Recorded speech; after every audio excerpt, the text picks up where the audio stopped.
estar reunidos en la casa del Señor.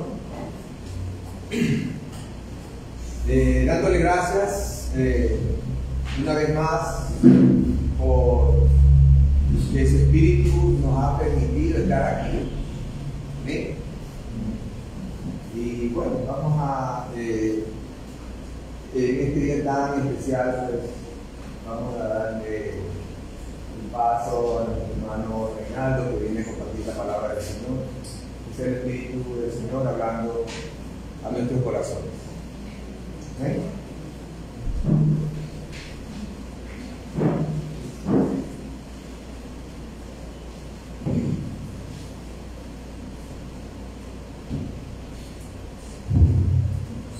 Sí, ok. Buenos días, hermanos. Buenos días. Buenos días. Buenos días, hermanos. Dios los bendiga. Buenos días, Dios te bendiga. Felicitaciones de antemano a todas esas mamis, a esas madres que están aquí presentes, futuras madres también. En algún momento van a tener ese privilegio. Quiero que me acompañen antes de iniciar con una pequeña oración. Cierren sus ojos allí.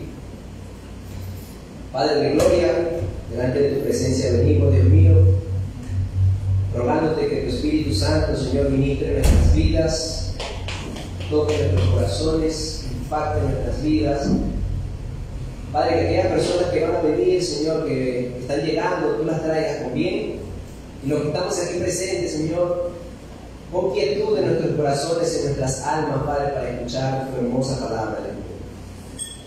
Te ruego, Padre, que te dé sabiduría al predicador, porque en mi propia fuerza, Señor, no tengo la capacidad, Dios mío, para predicar tu palabra, que es viva y eficaz, Señor, dice la palabra.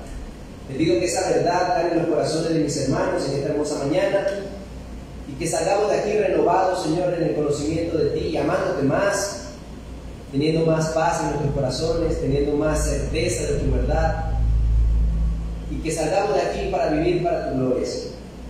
Te lo rogamos en el nombre de Jesús. Amén y amén. Quiero que busquen en sus Biblias, hermanos, en el libro de Juan, capítulo 5. Estamos continuando lo que es esta serie expositiva del libro de Juan.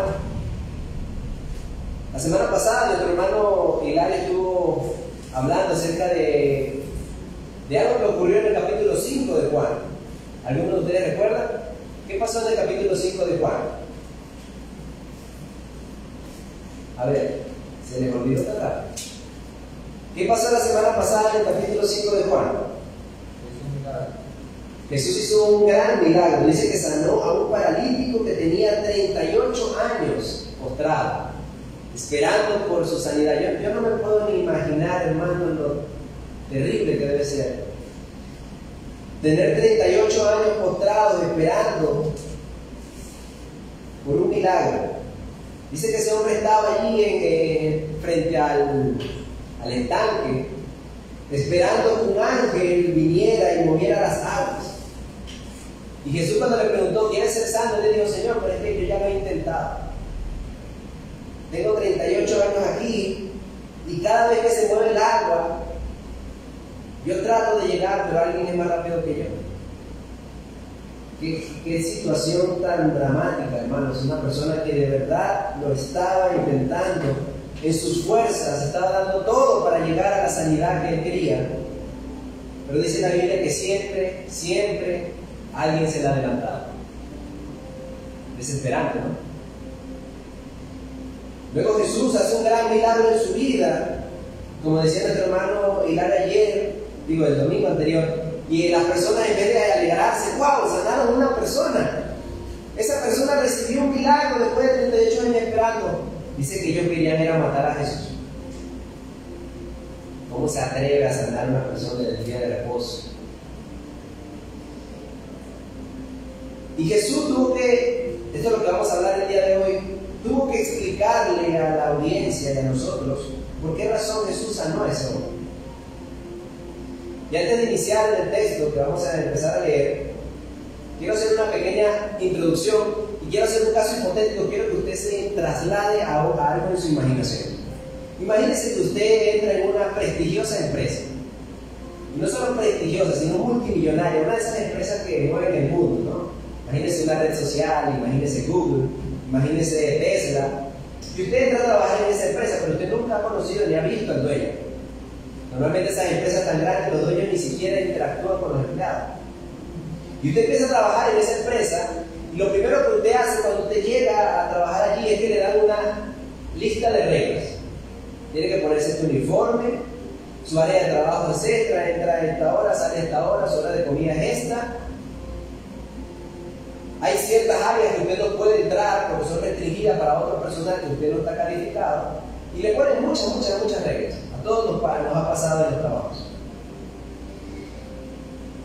Y está bien usted cumpliendo sus reglas, porque el día que usted no las cumpla, hay una multa, hay una sanción, un memorando o incluso despido. Y usted muy aferrado en sus reglas. Todos los días tengo que llegar a las 8 en punto, porque si no me descuento. Tengo que marcar como le digo. Tengo que, la hora de comida es de tal hora, porque si no, me descuentan. Y usted está ahí cumpliendo las reglas, y está ahí con su uniforme todos los días estrictamente. Y después de muchos años trabajando allí, de repente usted está ahí en su oficina y pasa por el frente de usted una persona que anda en pantaloneta, chanclas, despeinado, y camina como perro por su casa. De repente ve que entra a un área que usted no puede entrar y entra como si nada, sale, conversa con la gente y a nadie le molesta, solamente a usted. Usted empieza a decir, ¿y este quién es? ¿Por qué hace eso? Pero resulta que más adelante en el día, de repente usted se lo topa de frente y esa persona lo ve y le dice, por favor, ¿será que puede traerme tal cosa? O le dice, ¿sabe qué? Búscame al señor tal que necesito hablar con él, y usted lo mira de arriba abajo y le dice, pero ¿tú quién eres? Ah, no lo sabía, mucho gusto, yo soy el dueño de la empresa. Y ahí yo creo que todas las dudas y todas las envidias se disipan y usted dice, ah, con razón. Las normas que tanto me han impuesto a mí no aplican para este señor. Porque para empezar, él fue el que creó las normas. Y él las creó para mí, que yo soy el empleado, no para él. Imagínense. Bueno, cuando Jesús sanó a ese paralítico en el capítulo 5, los fariseos decían, oye, pero hay tantas normas que debemos seguir, ¿por qué tú las rompes? Y nosotros a través del estudio de hoy vamos a entender por qué el dueño de la empresa, Jesús, pudo hacer lo que hizo en el día sábado y ninguna otra persona lo pudo hacer. Quiero que busquemos en el versículo 10. Voy a recapitular un poco lo que pasó en el milagro para poder entrar en la enseñanza de hoy, porque están entrelazadas. No puedo simplemente empezar a predicar desde el versículo 19 sin antes recalcar lo que ocurrió tras el milagro. Recuerden, Jesús sanó al paralítico y el paralítico empezó a andar por su lecho. Versículo 10. Entonces los judíos dijeron a aquel que había sido sanado, es día de reposo, no te es lícito llevar tu lecho. En el día de reposo nadie podía trabajar. No podías cargar algo porque estabas haciendo un trabajo, entonces estabas incumpliendo el día de reposo. Versículo 11. Él le respondió, el que me sanó, él mismo me dijo, toma tu lecho y anda. Versículo 12. Entonces le preguntaron, ¿quién es el que te dijo, toma tu lecho y anda? Y el que había sido sanado no sabía quién fuese, porque Jesús se había apartado de la gente que estaba en aquel lugar. O sea, la sanidad de ese hombre fue tan rápida, tan inesperada, que el hombre ni siquiera se dio cuenta de quién era Jesús, no le preguntó quién eres tú, o sea, simplemente fue sanado. Él le dijo, toma tu lecho y anda, y él, ni corto ni perezoso, salió a disfrutar sus piernas, ¿sí? Versículo 14. Después le halló Jesús en el templo y le dijo, mira, has sido sanado, no peques más para que no te venga alguna cosa peor. El hombre se fue y dio aviso a los judíos que Jesús era el que le había sanado. Ahí sí ya supo quién fue que lo sanó. Versículo 16. Y por esta causa los judíos perseguían a Jesús. ¿Y qué dice? Procuraban matarle. Porque hacía estas cosas, ¿cuándo? En el día de reposo.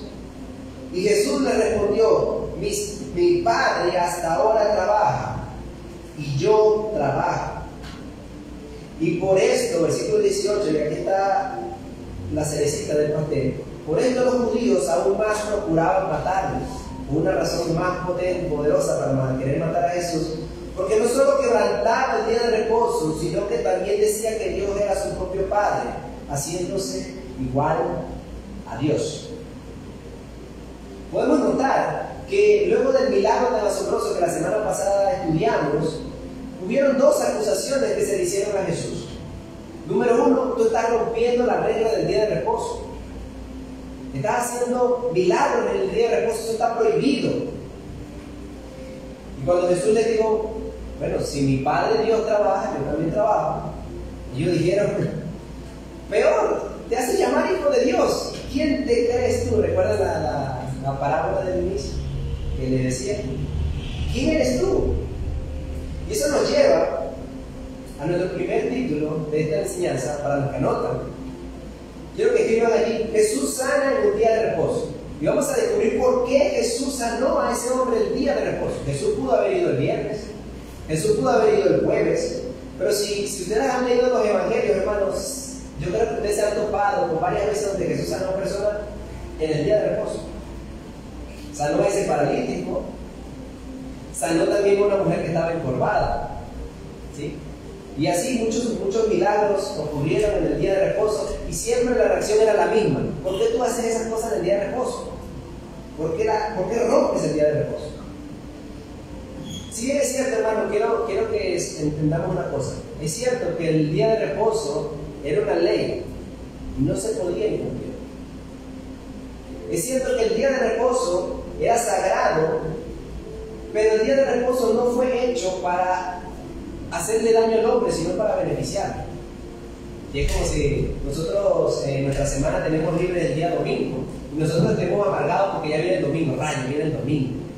Yo quería seguir trabajando. No, normalmente nosotros nos alegramos de que ya llegó el día de descanso, el día domingo.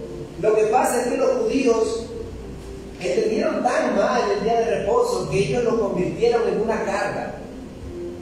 Y el día de reposo, cuidado, coges un vaso y lo llenas de agua para beber, cuidado. Cuidado que el día de reposo, y a ver si tú caminas más de la cuenta, cuidado, las personas vivían nerviosas. El día de reposo ni siquiera levantar de la cama porque capaz y trabajaron, ¿no? Mis piernas están trabajando, ¿no? Estoy respirando, mis pulmones están respirando, no puede ser, estoy levantando el día de reposo. O sea, era una paranoia que los fariseos le habían inculcado al pueblo. Porque ellos no entendieron que el día de reposo era para beneficiar al hombre. Fíjense, el propósito del día de reposo eran tres, para los que anotan.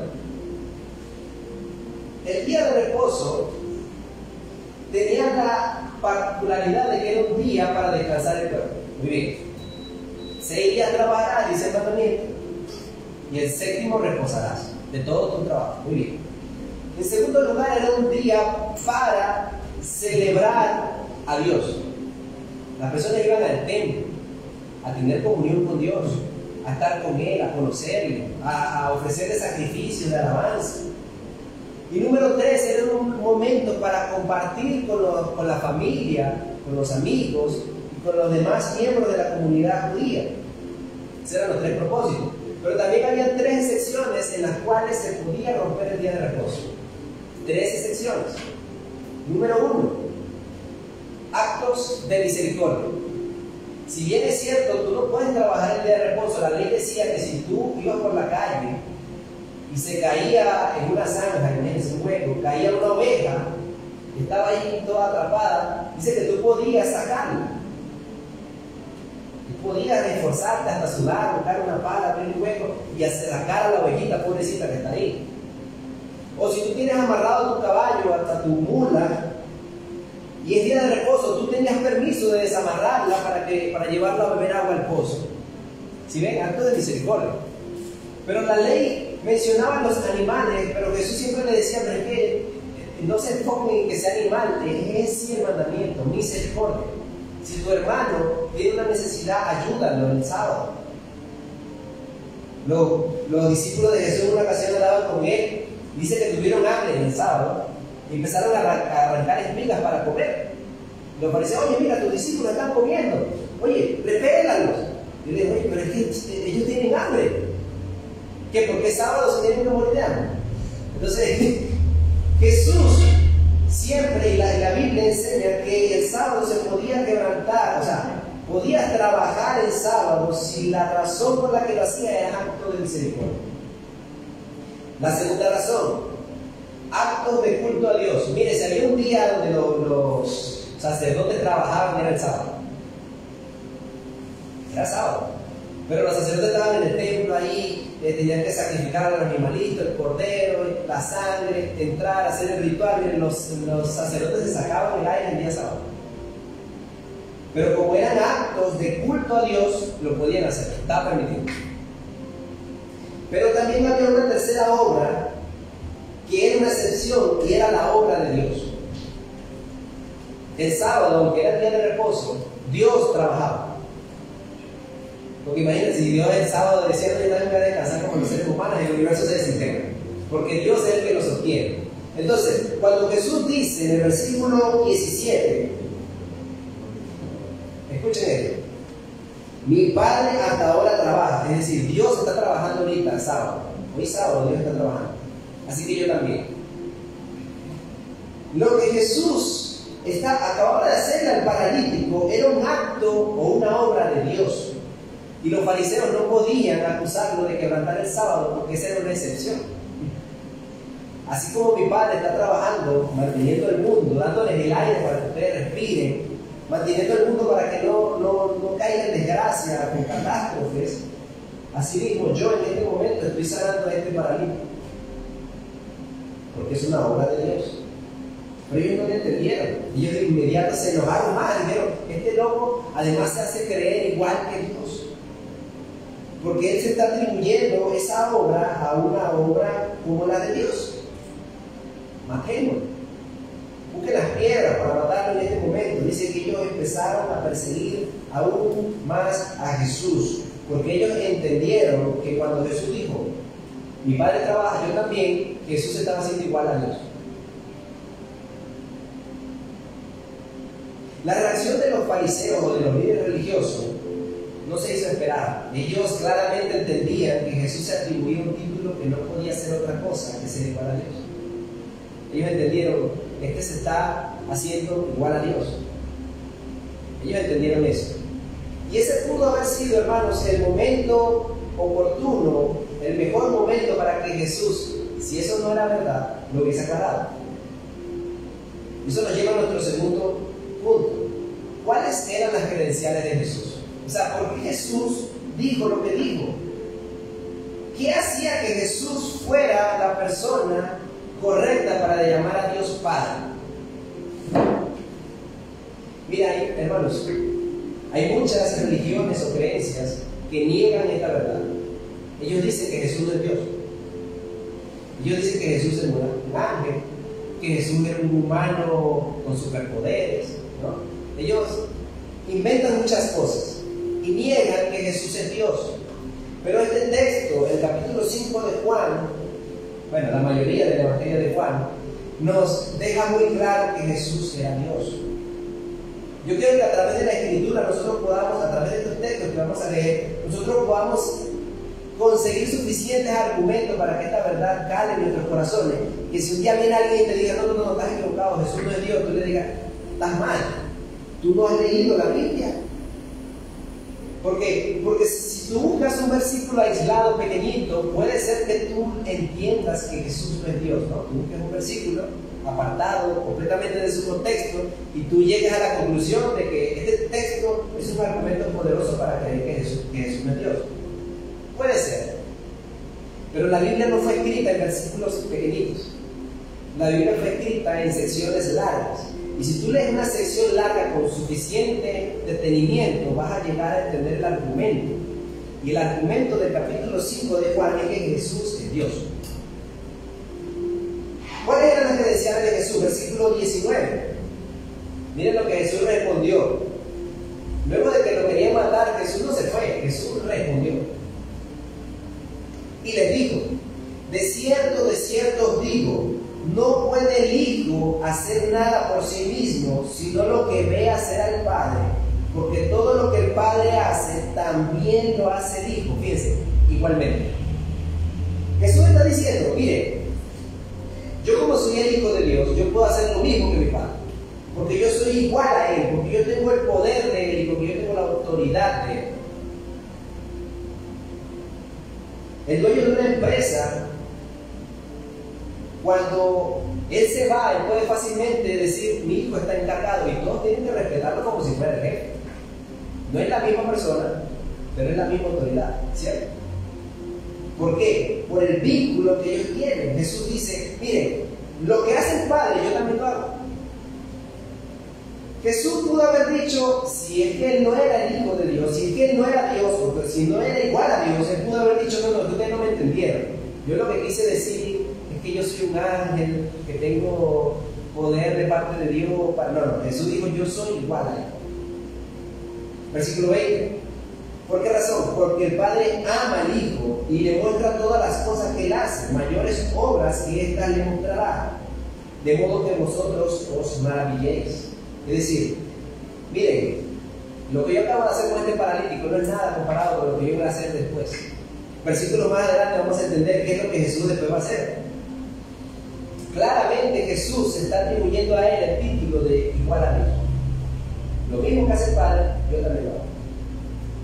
Si ven cómo el argumento del capítulo nos enseña quién era Jesús. Por eso el título, no lo dije al principio, el título de esta enseñanza es ¿quién es Jesús? ¿Quién es Jesús? Versículo 21. Porque como el Padre levanta a los muertos y le da vida, así también el Hijo a los que quiere dar vida. Jesús va escalando. O sea, mire, así como yo sané a este paralítico, más adelante yo también voy a revivir muertos como el Padre, ¿no? Versículo 23, 22. Porque el Padre no le juzga, sino que todo el juicio dio al Hijo. Más aumentó Jesús. Jesús dijo, yo no solamente voy a revivir a los muertos, sino que Dios me encargó a mí la tarea de juzgar a los hombres. Pero ya va, espérate, Jesús, yo he leído el Antiguo Testamento y en todo el Antiguo Testamento dice que es Jehová el que juzga al mundo. Sí, es verdad. Pero Jehová, o sea, Dios el Padre juzga al mundo a través del Hijo. Él envió al Hijo, Hijo, tú eres el juez de este mundo. ¡Wow! Jesús va subiendo de nivel. Los fariseos en ese momento yo me imagino que se estaban arrancando los pelos, rompiéndose las vestiduras, buscando las piedras para ver qué le tiraban. Y Jesús ahí diciendo, yo soy igual a Dios. Yo voy a hacer cosas que Dios hace y yo las puedo hacer. Miren, no hay ser humano en el mundo, no había profeta, no había nadie que pudiera decirle a otro, yo soy igual a Dios. Nadie lo podía hacer porque sería una blasfemia. Solamente Jesús. Solamente Jesús, porque Él era el Hijo de Dios. Versículo 23, leímos, 22, perdón. Porque el Padre no le juzga, sino que todo el juicio dio al Hijo. ¿Por qué razón que Dios le dio el juicio al Hijo? Versículo 23, y con esto terminamos en esta sección, en este punto. Se emocionaron cuando digo esto terminamos. ¿Por qué razón Dios le dio el juicio a Jesús? Versículo 23, para que todos honren al Hijo como honran al Padre. El que no honra al Hijo, no honra al Padre que le dio. Wow, Jesús volvió a subir. Mire, yo no solamente hago las obras de Dios, yo no solamente hago lo mismo que Dios hace con la misma autoridad, el mismo poder, yo no solamente revivo a los muertos, yo no solamente juzgo al mundo, sino que a mí me tienen que honrar, a mí me tienen que respetar como a Dios. Si ven ese argumento de Jesús, porque si tú no me honras a mí como el Hijo de Dios, tú no vas a poder honrar nunca al Padre. Con esto Jesús les estaba metiendo el dedo en la llaga a los fariseos que conocían muy bien la Biblia, porque justamente en el Salmo 2, versículo 12, ese salmo que habla acerca del Mesías, es un salmo mesiánico, dice en el versículo 12 lo siguiente: honrad al Hijo para que no se enoje y perezcáis en el camino, pues inflama de pronto su ira. Bienaventurados todos los que en Él confían. Jesús estaba citando este salmo cuando dijo: el que no me honra a mí, no honra al Padre. porque tienen que honrar al Hijo, porque si no les va a caer el juicio. Imagínense usted por un momento, los que son padres aquí, los que han visto a los padres, y que es algo natural. Imagínense que una persona diga: mira, yo contigo a todos lados, tú me caes muy bien, yo te amo mucho, hermano, hermana, pero a tus hijos yo los detesto, me caen mal, son intolerables para mí. ¿Cómo cree que lo traduciría esa persona? Bueno, tranquilo, dejemos esas pequeñeces, sigamos siendo amigos, ¿no? Te voy a decir, donde no son bienvenidos mis hijos, yo tampoco, porque ellos son mis hijos, ellos son parte de mí, ellos son mi vida, dijeran algunas madres. ¿Cómo tú vas a decir que me amas a mí si no amas a mis hijos? Bueno, lo que Jesús estaba diciendo a esta gente: mire, si ustedes no honran al Hijo de Dios, ustedes no van a honrar nunca a Dios. Ustedes que dicen: nosotros honramos a Dios, respetamos sus leyes, no respetan a su Hijo, están perdidos, están fritos. Y eso nos lleva a nuestro tercer punto. Jesús no solamente es el Hijo de Dios, Jesús no solamente hace las mismas obras de Dios, sino que Jesús, ese es el punto, Jesús es el Salvador, pero también el vengador. Y este punto es bastante interesante que le prestemos atención, hermanos, porque si bien es cierto que Jesús es amoroso, Jesús es lleno de virtudes, de amor y compasión por nosotros, también es alguien a quien debemos temer y respetar. Por eso Jesús dice: honrenme como honran al Padre. O sea, esa misma reverencia que ustedes le tienen a Dios, ténganme a mí, digo Jesús. Por eso más adelante, luego de que Jesús resucitó y dice que Tomás lo vio, lo primero que dijo: Dios mío, Señor mío, y se arrodilló. Él lo honró en ese momento porque entendió la magnitud de quién era Jesús. Y dijo: wow, Él de verdad es Dios. Y por eso le dijo: Dios mío, y se le inclinó, lo adoró, porque entendió que Jesús es Dios. Dice el versículo 24 al 26. Quiero que presten atención a este texto. Jesús, luego de que dijo: si no me honran a mí, no van a honrar nunca a Dios. De cierto os digo, el que oye mis palabras y crea al que me envió tiene vida eterna y no vendrá a condenación, mas ha pasado de muerte a vida.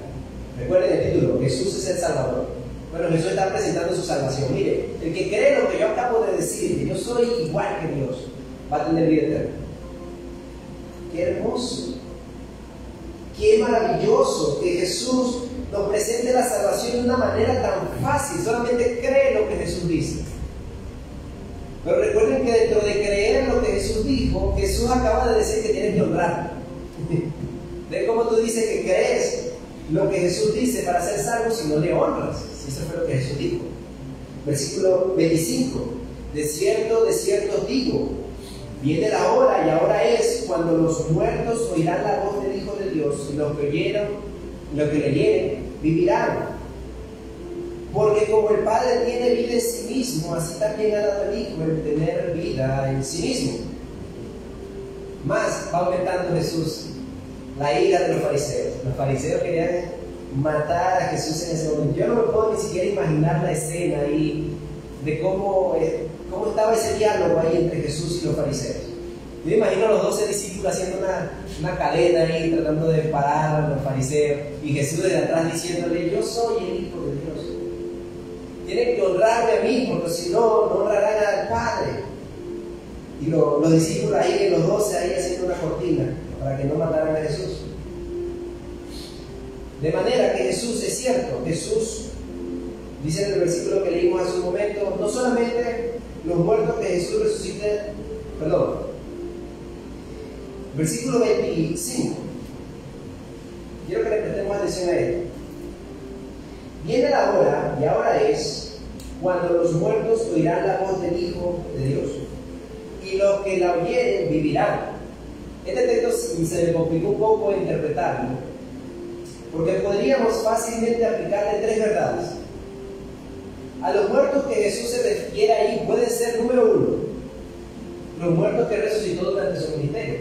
Dice que Jesús resucitó a Lázaro, que Jesús resucitó a una niña, ¿cómo se llamaba?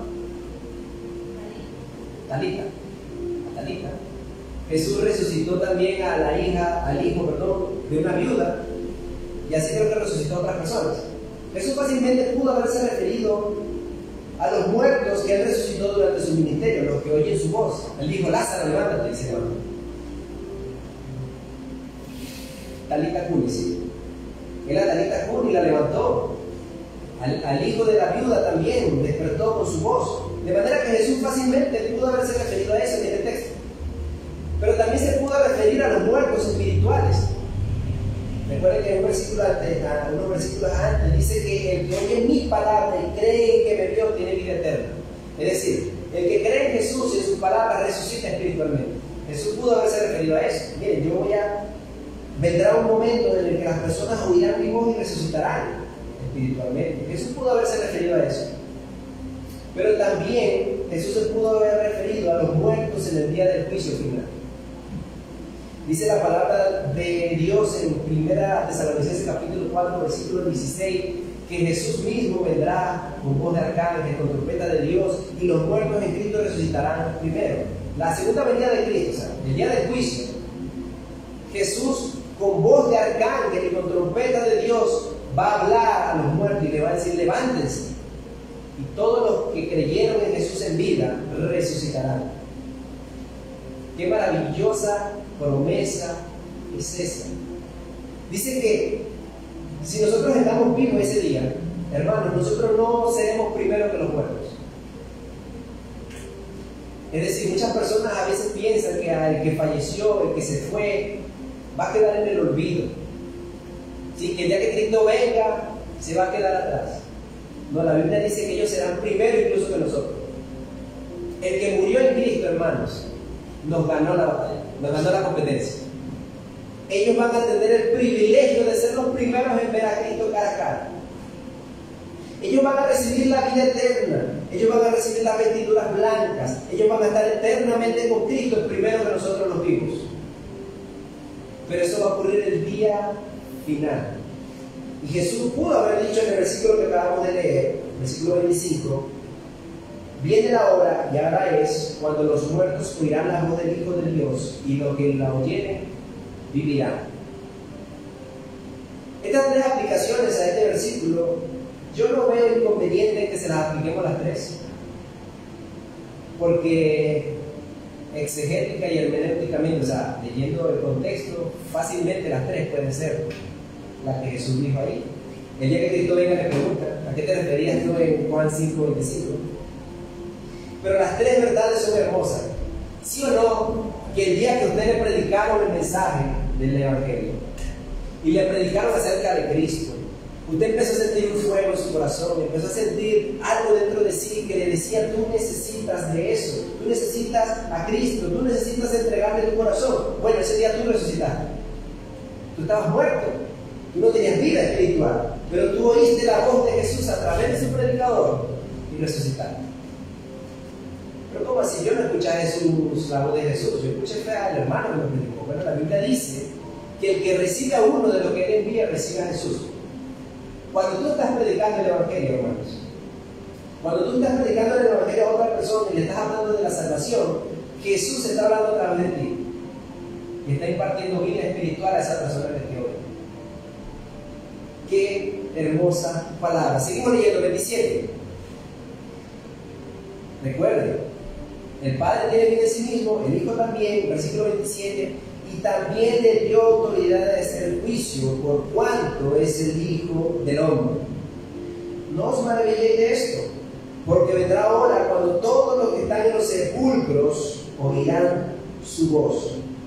Y los que hicieron lo bueno saldrán a resurrección de vida, mas los que hicieron lo malo a resurrección de condenación. Recuerden el título: Jesús es el Salvador, pero también es el pecador. Ese mismo Jesús que con los brazos abiertos te dice: ven a mí y cree en mí y tendrás vida eterna, también te dice: témeme, porque el día del juicio yo te juzgaré.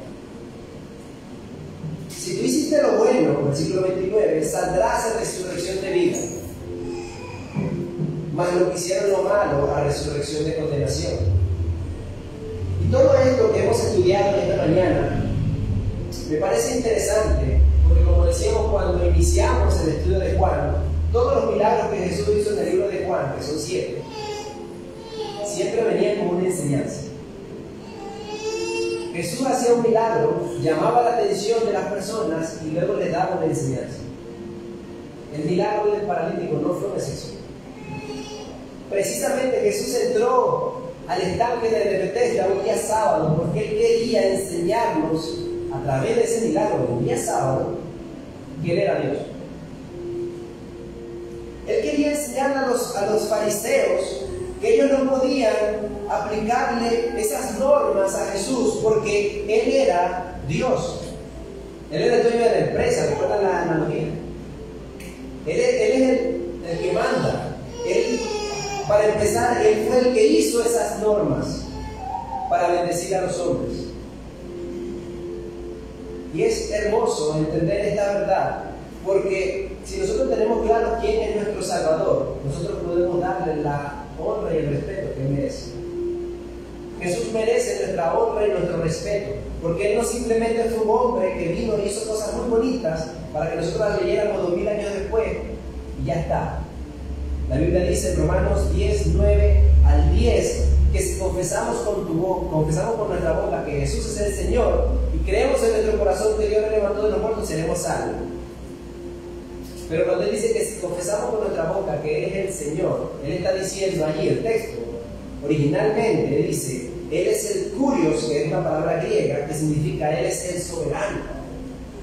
Si tú no llamas a Jesús como Él es, o sea, el soberano de tu vida, tú no vas a ser salvo. Pero solamente puedes llamarle soberano a Jesús el día que tú entiendas quién es Jesús. Por eso el título de este sermón, ¿quién es Jesús? Porque hizo lo que hizo, el día que lo hizo y de la manera que lo hizo, porque Él es Dios.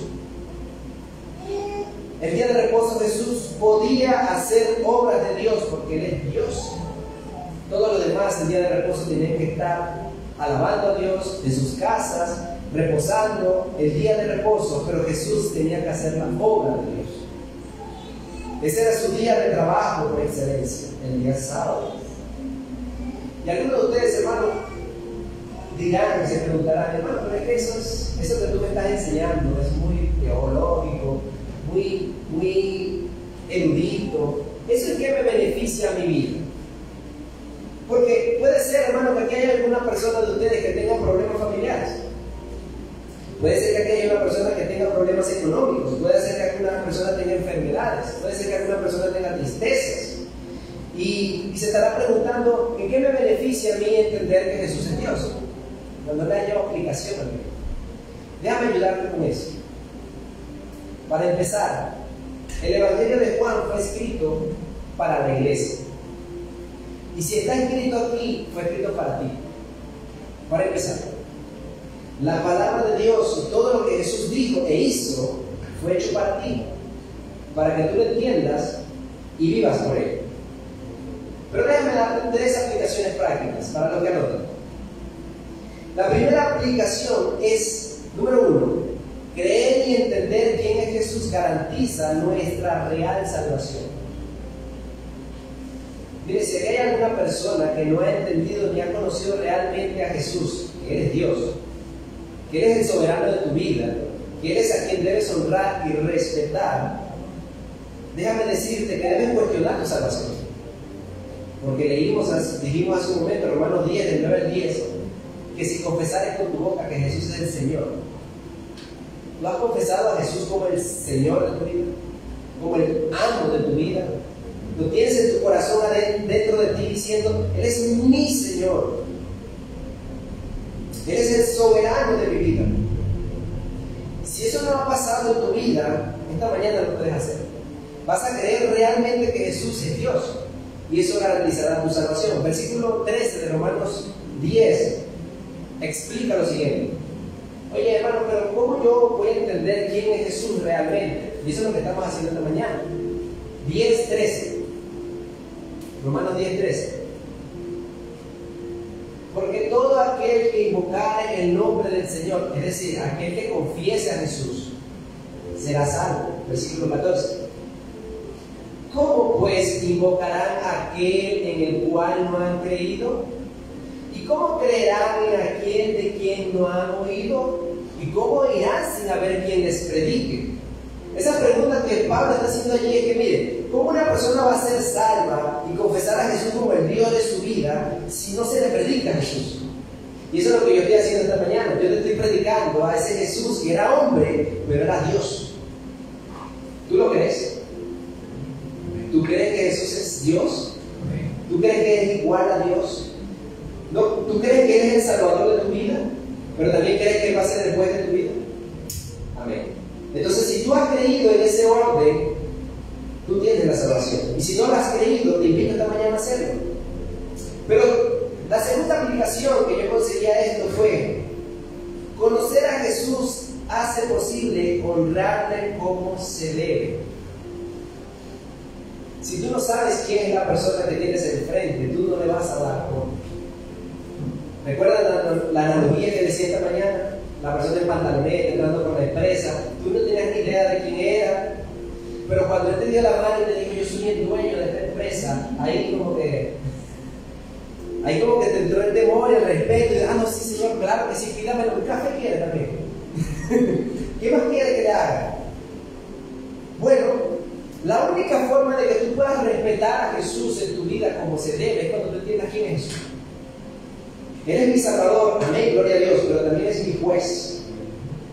Él me va a recompensar por lo bueno, pero también por lo malo. ¿Crees en Jesús de esa manera?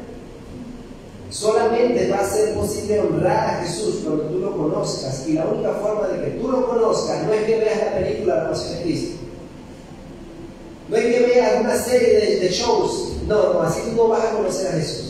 Tú vas a conocer a Jesús a través de lo que Jesús dijo. Por eso digo: el que cree en mi palabra y cree en el que me envió, tendrá vida eterna.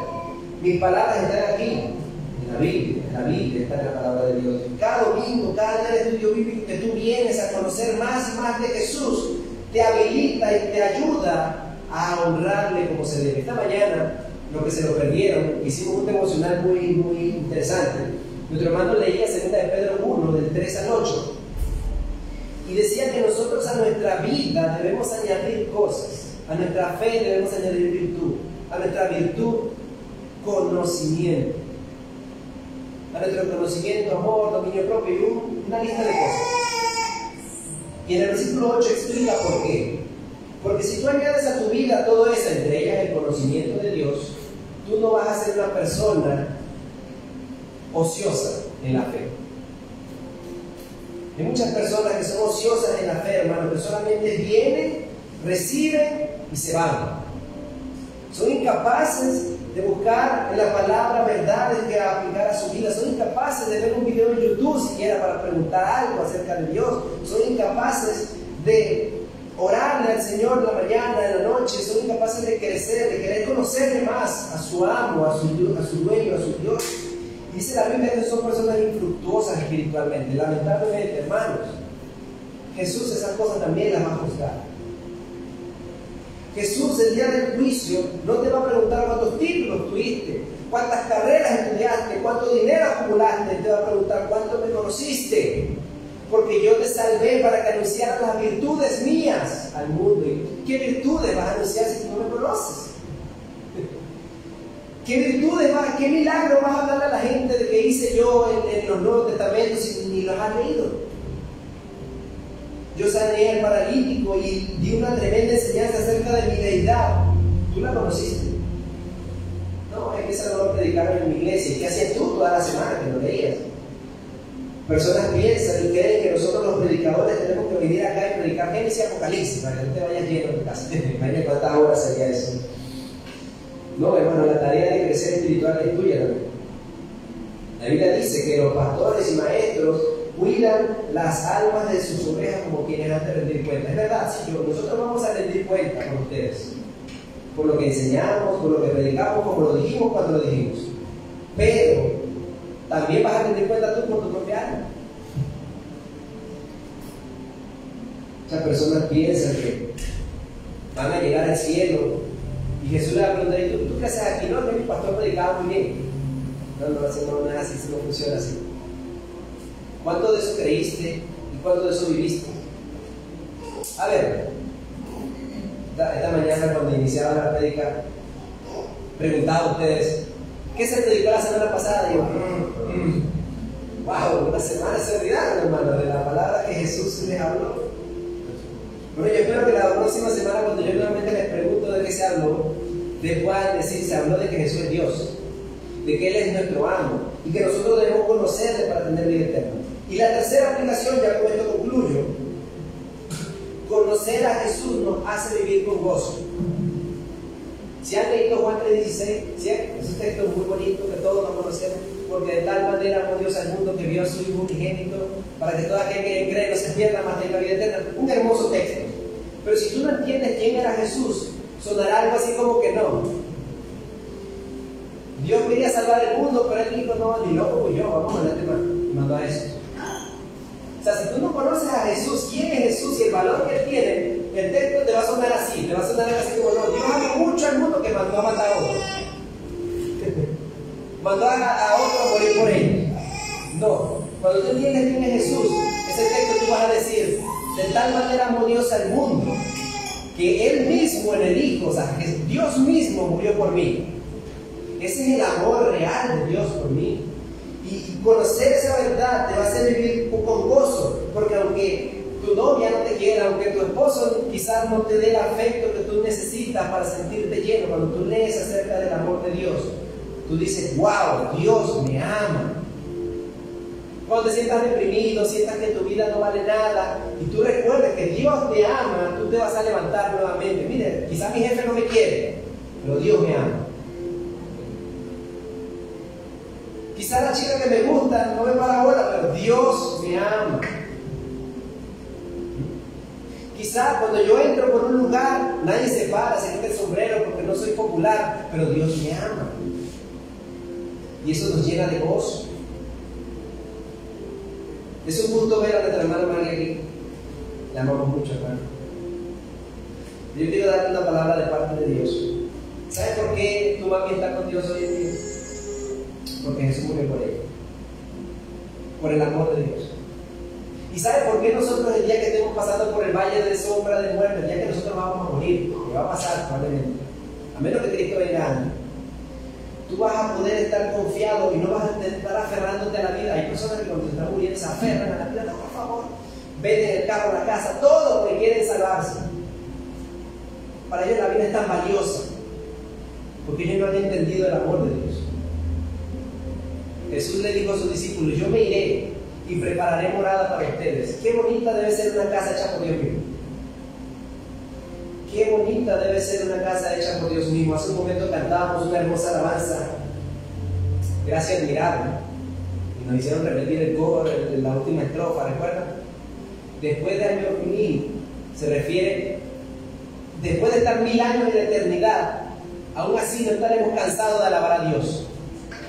Después de años 1000 de estar allí en el cielo, de luz como la del sol, o sea, de ver a Dios cara a cara, podremos cantar por tiempo sin fin las glorias del Señor. Muchas personas ven el cielo y dicen: ¿pero qué vamos a hacer en el cielo por la eternidad? Hace mucho tiempo, qué aburrido.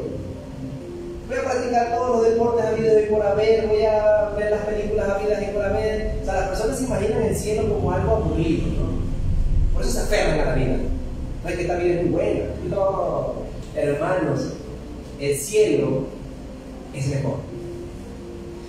Que tanto, como dice la canción, después de años 1000 de estar allí, mire, todavía tendrás ganas para 1000 años más de seguir cantando a Dios, de darle gloria a Dios, de alabarle a Dios y de vivir por tiempo sin fin alabando su gloria. Pero solamente podrás hacer eso si tú conoces a Jesús en esta vida. Conocer a Jesús nos hace vivir con gozo, sin miedo a la muerte, sin miedo al fracaso, sin miedo al desprecio de los hombres. ¿Por qué? Porque Dios no me despreció, Dios me amó y murió por mí. Quiero que cierre sus ojos. Quiero que piense por un momento en su vida. Piense en ese momento Ese momento en que usted dijo, yo quiero vivir para ese Dios. ¿Recuerda esa emoción tan grande que usted sintió? Que quizás lloró, quizás se quebrantó, quizás se arrepintió de todo lo malo que había hecho y se prometió a sí mismo, yo nunca más voy a decepcionar a Dios. Pero venos aquí, muchos años después, quizás, ¿cuántas veces hemos decepcionado a nuestro Dios? ¿Cuántas veces nosotros hemos menospreciado la salvación de Jesús? Yo quiero recordarte en esta mañana que el que murió y derramó la sangre por ti fue Dios mismo, que te amó. Él no mandó a otro, a un escolta, a un ángel a que muriera por ti, no, Él mismo murió por ti, porque Él te ama. Que tú pienses en ese momento y tú le glorifiques y digas, gracias Jesús, gracias por la salvación que me diste, gracias. Y perdóname porque muchas veces yo no he dado el valor que debo darle a tu salvación, Señor. Muchas veces yo me deleito más en los placeres del mundo, en el trabajo, en mis planes, en mis ambiciones, que a ti te dejo en el quintúplito último lugar, Señor Jesús. Te pido perdón por eso, Señor. Y no te voy a prometer, Señor, que de ahora en adelante yo voy a ser el mejor cristiano del mundo. No te voy a prometer que de ahora en adelante nunca más te voy a fallar, porque lo voy a hacer seguramente. Te quiero suplicar, Dios, que tú me des las fuerzas en esta mañana y por todos los días que me quedan de vida, Señor, para recordar esta verdad y volver a ti en arrepentimiento y fe y vivir para tu gloria, Señor. Dios mío, si hay alguno de nosotros acá que está aferrado a algún pecado porque le gusta mucho, porque se siente bien, porque es muy difícil dejarlo, Señor, yo quiero que el amor de Cristo lo arrope de tal manera que Él diga, es mejor el amor de Cristo que este pecado. Es mejor el amor de Cristo que seguir haciendo lo que estoy haciendo. Es mejor el amor de Cristo que 1000 años aquí en esta tierra lleno de deleites y placeres que en realidad son amargura, son desgaste de nuestras vidas, Señor. Bendice a mis hermanos que están aquí presentes y ayúdanos, Padre bendito, a vivir para tu gloria, desde ahora y para siempre. Amén.